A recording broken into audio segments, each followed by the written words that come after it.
Chers amis, chers camarades, merci d'être venus. Je remercie aussi ceux qui nous regardent, qui n'ont pas pu venir pour plein de raisons tout à fait respectables.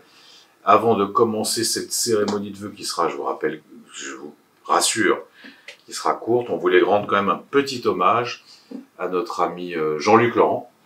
On a tous été stupéfaits, sidérés par sa disparition brutale. Alors, on est nombreux à connaître Jean-Luc depuis des années, Marie-Noël depuis des décennies. Moi-même, j'étais avec lui vice-président de la région pendant longtemps. Jean-Luc, c'était d'abord un républicain de fer. Ça quand même, pour nous, ça a du sens.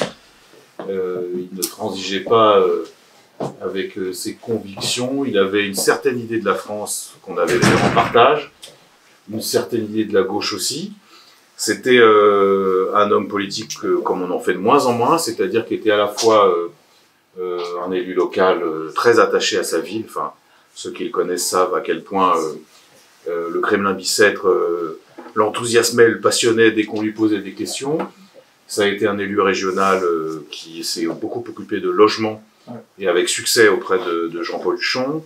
Ça a été un parlementaire respecté. Et puis c'était aussi un idéologue, un militant politique avec lequel nous avons cheminé longtemps et avec qui, à Valence, il y a quelques années déjà, certains étaient présents, nous avons eu le bonheur de créer la gauche républicaine et socialiste. Jean-Luc, c'était un personnage, je ne veux pas dire que tout était parfait, il était rugueux, pour certains dans la salle s'en souviennent, il était parfois bourru, toujours respectueux dans la discussion, et encore une fois, un amoureux de sa ville et un amoureux de la France.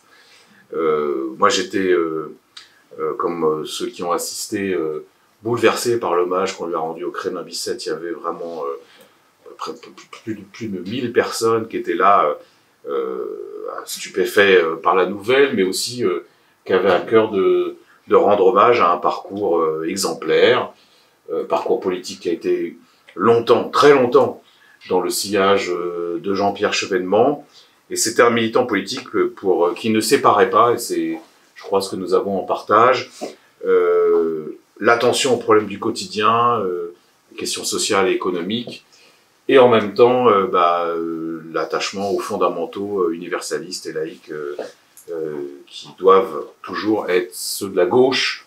C'est la raison pour laquelle on est très triste de cette disparition qui nous a un peu coupé les pattes en ce début d'année, et en même temps très désireux de continuer son combat.